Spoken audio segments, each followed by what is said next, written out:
Welcome to this very special edition of the KJ Masterclass Live, the show which ensures that you profit from your time spent here with experts, either through their industry insights, information, or simply learning from them. And today we have Cheryl Ilov, an author, speaker, physical therapist, martial artist, dancer, and former chronic pain patient. And she firmly believes that our body has an incredible capacity to heal itself and that everyone can enjoy vibrant health and vitality at every stage of life. Welcome to the show, Cheryl. Well, thank you so much for having me, AJ. It's an honor to be here with you. You are welcome. Welcome to the show. Welcome to India in this online form, Cheryl. And I'm sure not just in India, but a lot of people across the globe will benefit from what we are going to discuss right now. We'll learn from you how to unleash our inner power and gain vibrant health and vitality at any stage in our lives. But before we come to this, let's understand a bit more about you, Cheryl, about your background, about your journey, so that the audience knows a little bit more about you from you itself. Well, let's start with my chronic pain because I was a chronic pain patient when I was in my mid 30s.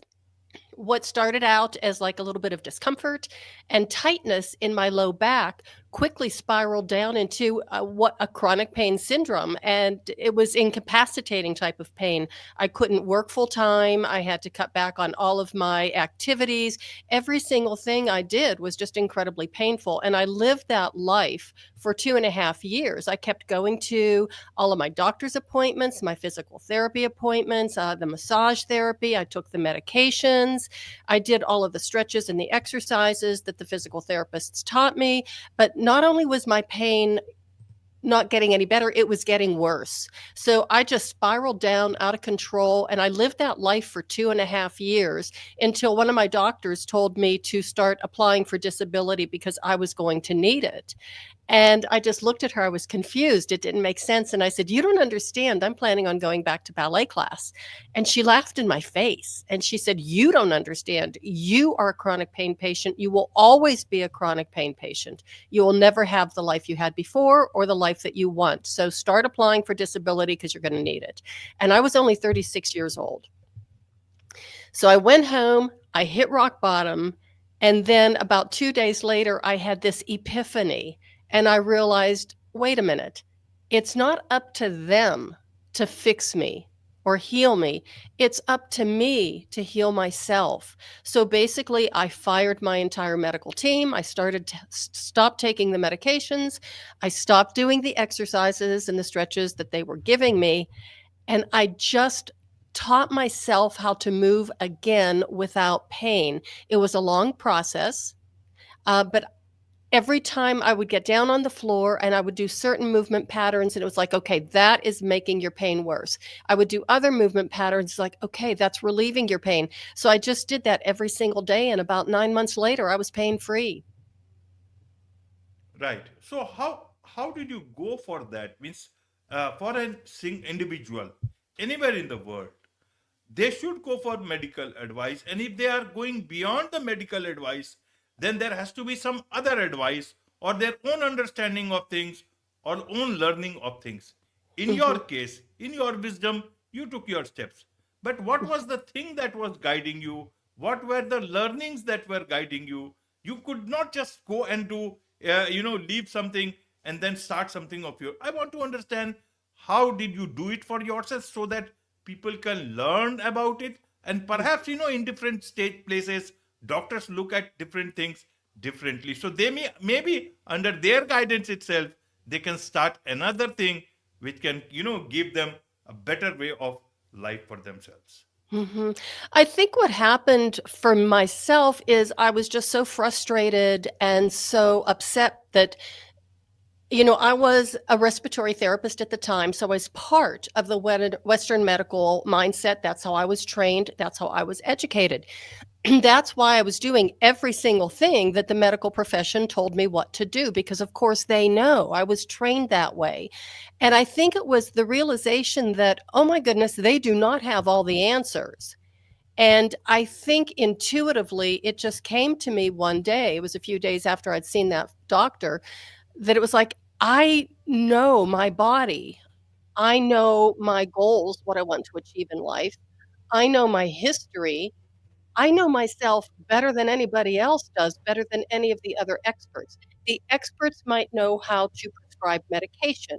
They know how to read x-rays. They know how to make recommendations. But if their prescription or their recommendations is not working for me, it's up to me to figure it out for myself. And I think that's what I did just out of frustration and desperation because I knew that I didn't want to go on disability.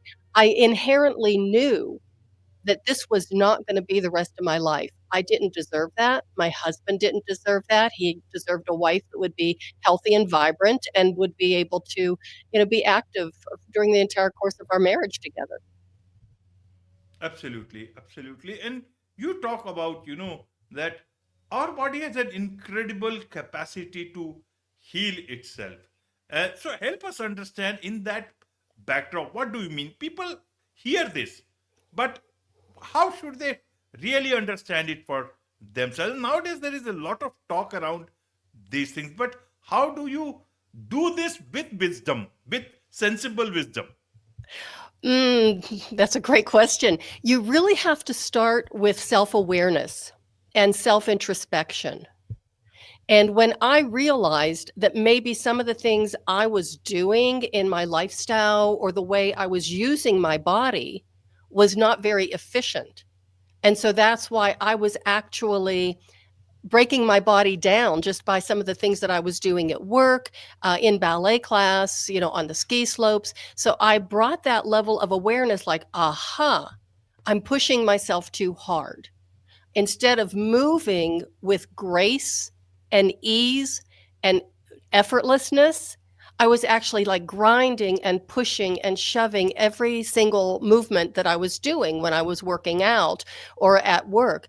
And when I finally realized that, it was like, okay, if I just give myself, my body, a chance to relax, recover, and rebuild, maybe it will respond. And basically, that's what happened. And I think a lot of us, we're taught that if we want to be strong and healthy, we've got to push, we've got to really, push ourselves. And what's that saying? No pain, no gain.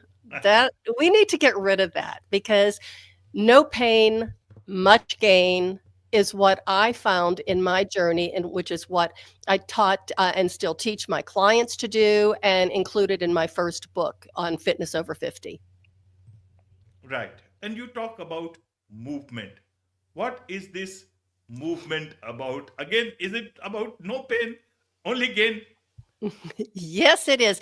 Okay, so AJ, I like to tell people that I'm a physical therapist who hates exercise and thinks that chocolate is food because those are all true statements. I hate exercise, but I love to move. And I think that's the key for every single person listening right now.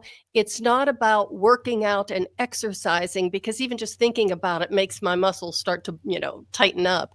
But movement is something that we've been moving all of our lives, even before we were born, when we were in the womb, we were floating around and we were moving in a way that was natural and effortless. And once we were born and we were babies, that's how we learned to move by exploring our environment. We would, we taught ourselves how to roll over in the crib, eventually how to sit up and how to walk. Nobody taught us how to do that. And every single milestone that we achieved, everybody's clapping, going, oh, bravo, you're so brilliant, you're so wonderful, you can sit up, you can stand now, you can walk. And then by the time we get to be about 5 years old, school age, we end up going to school, and now we're told to sit down and shut up and sit still because we're going to teach you and you're going to learn. So that natural way of movement that we're born with, that natural interest and curiosity of how we move in our environment and interact with others, is kind of just taken away from us because these are the rules and this is what you do. Right, right. So I want to understand then, you talk about, especially for women, if it's that look like a woman, act like a lady, move like a ninja, and think like a warrior. What is this moving like a ninja? And which comes first? What is the first stage and what is the final stage here? Okay, so that was just something that came to me one time at 3 o'clock in the morning when couldn't It's sleep, and I good. thought, It's yeah, good. You see, that's why I've asked. It's a lot. It's a very strong, empowering statement. thank you, thank you. It really is.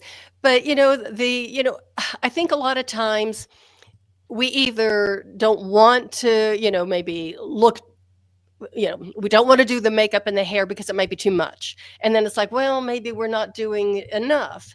And we get so confused by how we want to look. We're influenced by so many outside sources like, social media. Don't get me started on that. The media, other people, and, their impression of us. So it's like, if you want to look like a lady, go ahead and do that.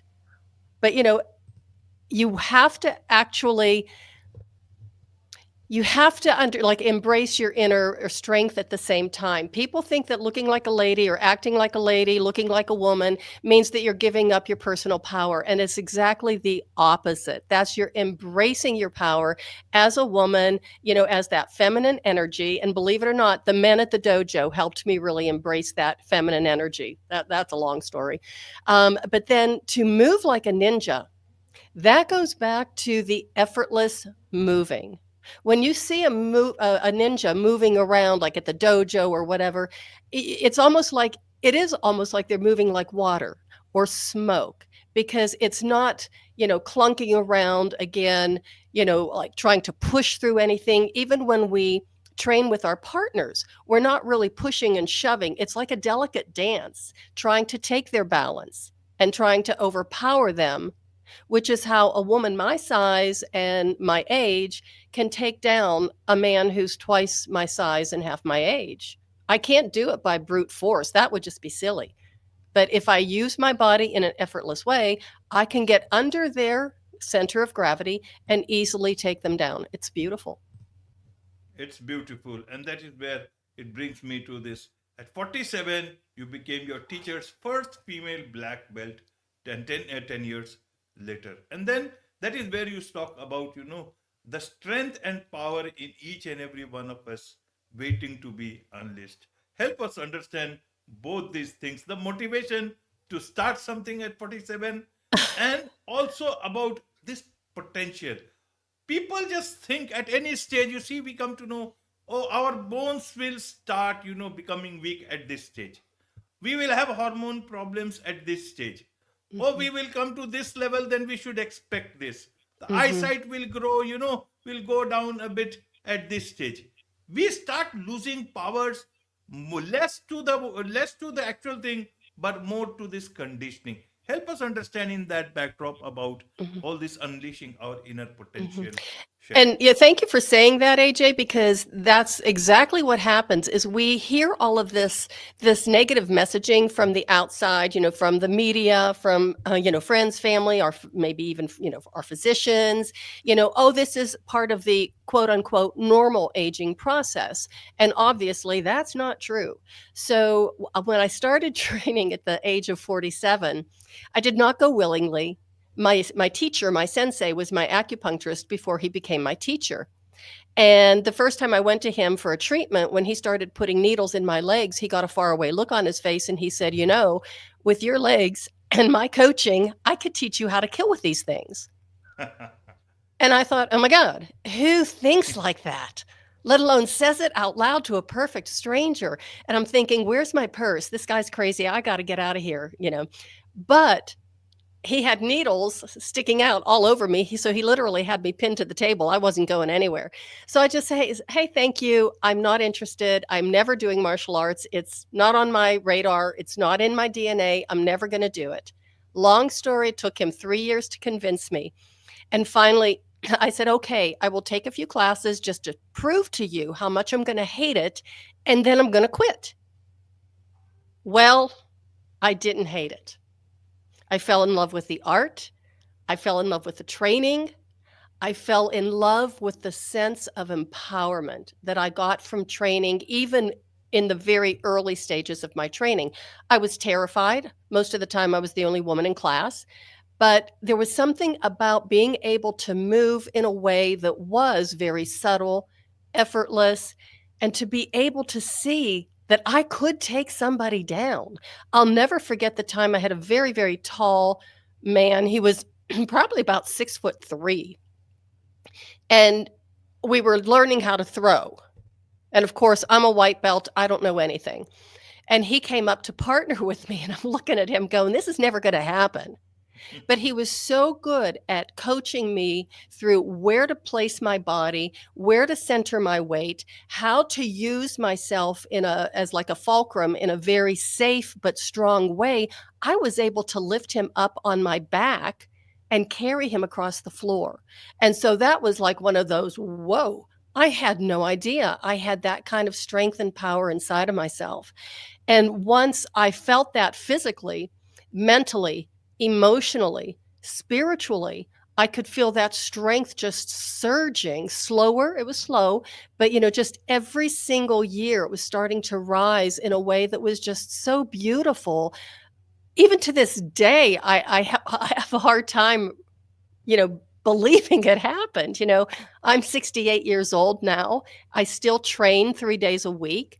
So it's just been an incredible journey. And trust me, especially for you ladies out there, if I can do it, I can guarantee you can do it. Absolutely. Anyone can do it. And you talked about that man that was after your chronic pain. Several years after that chronic pain, which once upon a time you were told that you will have to live with it, go for disability sort of preparation. Mm-hmm. And actually, when I first started training, and even through my training, I was still taking ballet lessons too. I was still going to ballet class, and there were days that in the morning, I would drive across town and I would do a professional level hour and a half ballet class. Then I would drive across town and I would do an hour and a half martial arts class. And I remember one day thinking, wow, if I had listened to that doctor who told me, you're broken. You're never going to heal. You're always going to be a chronic pain patient. Go on disability. Imagine where my life would be right now. And how many people are told, they're either given a diagnosis or a prognosis, and they're like, well, okay, I guess this is it. I'm going to have to live with it. That's not true. Again, I'm going back to that point. Our bodies want to be in equilibrium. They want to be in homeostasis. We were built and made to be able to live to be 100 without disease. We just have to be able to take care of ourselves better, pay attention to ourselves. And again, that self-awareness, listening to that inner voice. What do I need right now? What does my body need? What is my body telling me? Even if you have like a pain condition or an injury, what is my injury telling me? What can I learn from this to understand myself even more and to be able to go above and beyond? Right, right, Sherry. See, doctors have to be also, they have to give guidance as per their understanding. Maybe Mm-hmm. you go to another doctor, he will look at it, differently. That's why we talk of second opinion, third opinion, or perhaps more opinion. But the bigger opinion is about how we feel about things, and if you want to try out something much more from our will. There's nothing bigger power than willpower, because that's God's power in my understanding. There is so much to learn from you, Cheryl, and that's why let's look at your two books. I can see these books in the background: Forever Fit and Flexible, Feeling Fabulous at 50 and Beyond, and The Reluctant Ninja: How a Middle-Aged Princess Became a Warrior Queen. This looks sounds like your story. So tell us about these books. Who are these books for? Is it only for those 50 and beyond, or is it about those people who have got willpower like yours? I think that especially the fitness book, it is for people over 50, but I would say start reading it when you're in your 30s because it gives you so many insights, valuable tips that you can start thinking about even in your 30s. Because think about it, that's when I was a chronic pain patient, was in my mid 30s. So my reason for writing the book, and of course I ended up going, after I healed myself from my pain, I ended up going back to school, got my master's degree in physical therapy. And I realized as I was going through the physical therapy training program, it's like, oh, no wonder why I kept getting worse, because the way the system is set up, it's like you're treating everybody for, the symptoms, the diagnosis, and you're not looking at people individually. So that's why when I graduated with my master's, I actually opened up my own small practice, teaching people how to heal themselves the way I did through my journey. So that's why I put it in that book, wanting to be able to reach a lot more people so they can plan ahead, so they realize and they don't fall into that trap of, oh my gosh, I have to live like this, because nobody has to live with pain. Of So, course, nobody has to live with pain. But what about martial arts? Did you ever had to use it outside of anywhere? You outside on the street, somebody acting extra smart?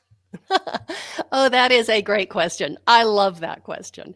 Um, I'll be honest. Yes, I use my martial arts every single day when I go out of the house. Every single day. I use a lot of the skills, as far as the awareness, as far as the way I move, the way I evaluate people, even during the day. So, yes, I do. And no, I've never had a problem. Nobody picks on me. And I'm not disappointed about that, but no. Before my martial arts training, I think I was a very easy target because I didn't have the confidence that I do now. And so I did get kind of like picked on a lot, not attacked or assaulted, but it was like, hey, this one's a pushover. But no, people just look at me and they kind of walk away. Right, right. And one thing I'm curious about, you talk about meditation through movement.